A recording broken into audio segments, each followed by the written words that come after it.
Oi, pessoal. Hoje eu vou comentar novamente, na verdade, sobre o diário de Anne Frank que eu reli esses dias. E cada vez que a gente relê um livro, sempre tem algumas impressões novas que surgem. E eu estava aqui a pensar tantas décadas de gerações jovens que leem o diário de Anne Frank, sempre há uma produção rica de desenhos, de redações, a partir da proximidade dos jovens, dos adolescentes, com o diário de uma adolescente, uma menina adolescente que mais ou menos durante 2 anos e um mês, para ser exato, dos 13, com 13 anos completos de aniversário, ela ganha um caderno, né, um livro de assinaturas e passa a usá-lo como um diário, que ela chama de kit. Eu estou mostrando aqui para vocês uma edição, hoje em dia já tem edições inclusive mais novas do que essa minha, e essa daqui saiu pela editora Record, aqui do Rio de São Paulo, é a edição integral. E alguns aspectos me chamam a atenção. A Anne, ela estava escondida com os seus pais, com a sua irmã, outros amigos que se juntaram ali no anexo secreto ao escritório do pai. Só que a família dela, eles tinham o rádio. Então, à noite, quando não tinha ninguém no escritório, eles cuidadosamente, claro, ouviam as notícias. E, de certa forma, comparado com outros diários que são documentos testemunhais importantes, como o Diário do Gueto, de Janusz Korczak, que nós já comentamos aqui, como os diários de Victor Klemperer, daqui de 39 e 45, notadamente.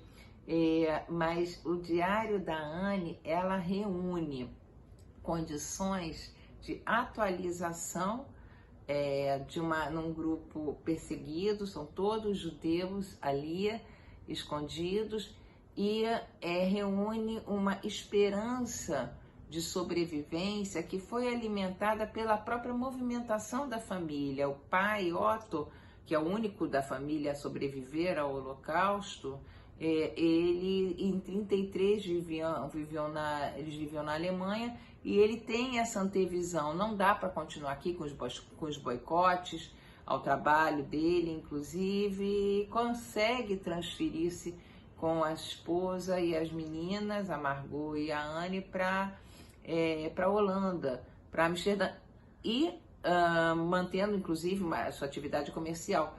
E eles ganham aí 7 anos de uma vida regular, fugindo do nazismo na Alemanha. O nazismo só atinge a Holanda em maio de 1940. E aí ele vai preparar um esconderijo que possa alojá-los, e isso realmente acontece conforme vão se recrudescendo as perseguições aos judeus, até que em 1942, quando Margot, filha mais velha, é convocada compulsoriamente já a se apresentar para os trabalhos forçados, para a deportação para o leste, que já se sabia, em 1942 já estava instituída, né, a chamada solução final, e aí no dia seguinte eles vão para o esconderijo, eles vão para o anexo secreto. Então, essa condição de ter conseguido escapar, ter conseguido manter uma relativa qualidade de sobrevivência comparado com outras pessoas. Vejam, eles estavam num núcleo familiar reunido, eles tinham amigos não judeus que se arriscavam, levando roupas, levando alimentos, eles estavam num ambiente conhecido, porque o anexo secreto, como já mencionei, ficava nos fundos do escritório de pectina, que é um produto para produção de geleias, onde o pai Otto trabalhava.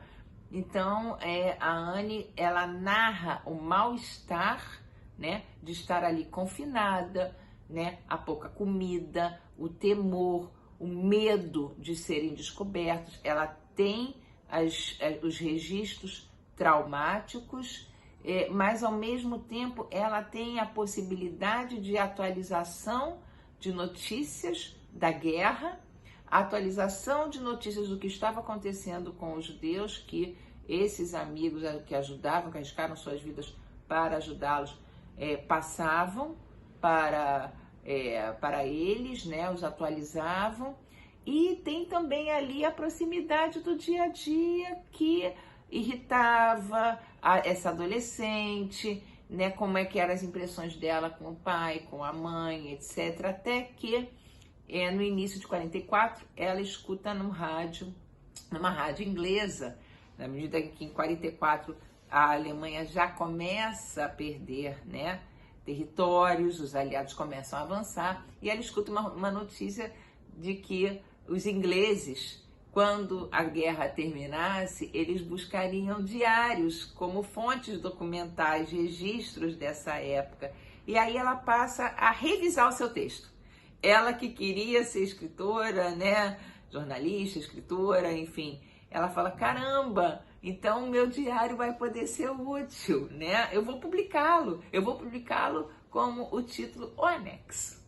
E ela passa a revisar ela própria que já tinha escrito, e efetivamente ela vai até poucos dias antes, no início de agosto, quando eles foram levados ao último registro desse diário, que na hora que eles são pegos ali, são flagrados pela batida dos guardas do SS, do oficial nazista, realmente os escritos de Anne são jogados ao chão, e depois que eles são levados, a Mip, uma das auxiliares, né, o braço direito do pai dela no escritório, uma das que arriscou a sua vida para auxiliá-los, recolhe esse material, e quando o Otto Frank volta no final da guerra, tendo sobrevivido, é aí que a Mip passa para ele esses manuscritos. O livro, de fato, passou por algumas revisões, outras a cada reedição, e isso aí a gente vai deixar para o leitor o gostinho de quero mais dessa história para o próximo vídeo. Revisitem também o nosso vídeo anterior, quando eu comentei de algumas edições aqui brasileiras que vem atravessando as nossas gerações, e fica a dica porque são várias janelas que esse diário de Anne Frank nos traz sobre a sobrevida de uma adolescente no período da Segunda Guerra e no Holocausto como judia. Diário de Anne Frank, pela editora Record.